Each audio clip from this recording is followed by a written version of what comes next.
আসসালামু আলাইকুম everyone, welcome back to my channel Rushasini রান্নাঘরের পক্ষ থেকে। আজ আমি তোমাদের জন্য নিয়ে এসেছি দুধ পুলি।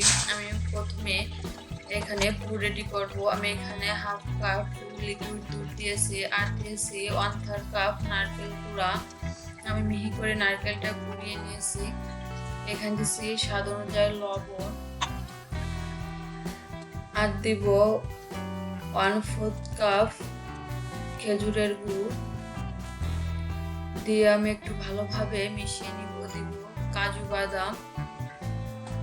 আমি এখানে কাজু আর কাঠবাদাম একসঙ্গে কুচি করে নিয়েছি কিশমিশ দিয়ে আমি ভালোভাবে মিশিয়ে নিব। যখন একটু টেনে যাবে তখন এখানে দিব আমি 2 টেবিল স্পুন গুঁড়া দুধ, যাতে দুধটা খেতে অনেক টেস্টি হয়। এর জন্য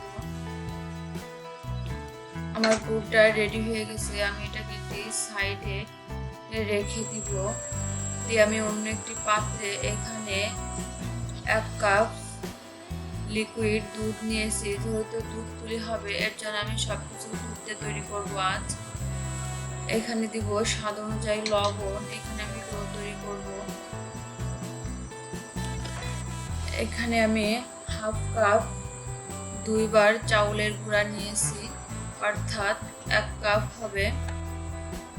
দিয়ে আমি একটু ভালোভাবে মিশিয়ে নিব। এখানে আমি আঁচটাকে একটু কমিয়ে দিব।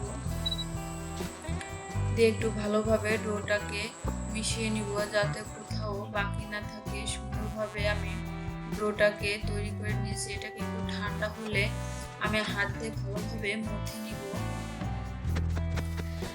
যখন ভালোভাবে মথে নেওয়া হয়ে যাবে, আমি লম্বা আকারে শেপ দিয়ে আমি ছোট ছোট লিচি কেটে নিব। লিচি কেটে নিয়ে আমি একটু চাউলের গুঁড়া দিয়ে আমি এখানে গোল গোল শেপ দিয়ে নিব সবগুলো,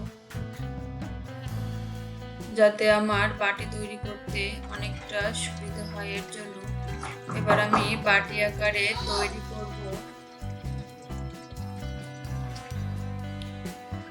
আমি একটু দেখিয়ে দিলাম, আমি আরো একটা হাত দিয়ে দেখিয়ে দিব।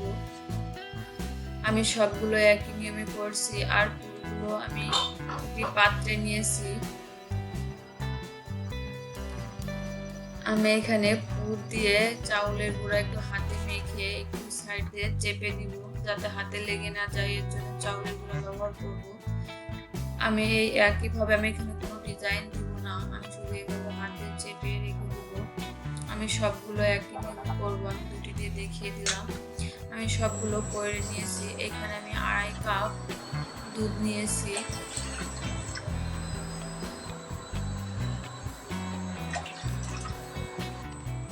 আড়াই কাপ দুধ নিয়ে আমি ভালোভাবে জাল করে নিব। এখানে দেবো 1/4 কাপ গুঁড়া দুধ দিয়ে একটু ভালোভাবে মিশিয়ে নিব। এখানে দেবো সামান্য এলাচ গুঁড়া দিয়ে আমি আরো একটু ভালোভাবে মিশিয়ে নিব। এখানে 5 মিনিটের মতন আমি ভালোভাবে মিশিয়ে নিয়েছি। নিয়ে এখানে দেবো পিঠাগুলা দিয়ে দেব। পুলি পিঠা দিয়ে আমি এখানে 15 মিনিটের জন্য ঢেকে দেব। 15 মিনিট পর আমি এখানে দুধটা একটু ঠান্ডা করে এরপর দিব গুড় দিয়ে আমি এখানে ভালোভাবে মিশিয়ে নিব। এখানে গুড় দিয়েছি 1 কাপ দিয়ে আমি এখানে আরো 5 মিনিট জাল করে নিব। এখানে স্বাদ অনুযায়ী লবণ দিয়েছি। এখানে আমি 1 চা চামচ চাউলের গুঁড়া পানি দিয়ে একটু গুলিয়ে নিব। দিয়ে ওর মধ্যে দিব, যাতে গ্রেভিটা ভালো ঘন হয়। আমি দিয়ে 1 মিনিট জাল করে পিঠাগুলো রেডি হয়ে গেছে। আমি একটু নামিয়ে দেখিয়ে দিব পিঠাগুলা কতটা সুন্দর হয়েছে। আর আমি আলতো হাতে এখানে নাড়িয়েছি, যাতে পিঠাগুলো ভেঙে না যায়। এর জন্য আমি প্রত্যেকটা পিঠা উঠিয়ে দেখাই দিচ্ছি।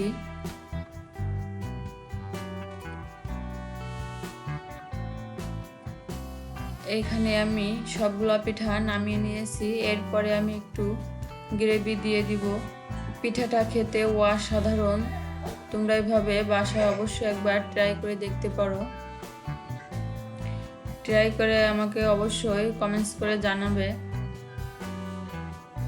আমি একটি পিঠা প্লেটে তুলে একটু কেটে দেখিয়ে দিচ্ছি ভিতরে দেখতে কতটা সুন্দর হয়েছে।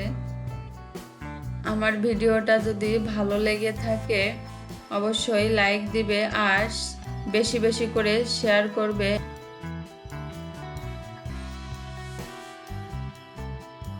এত সময় আমাদের সাথে থাকার জন্য ধন্যবাদ। আল্লাহ হাফেজ।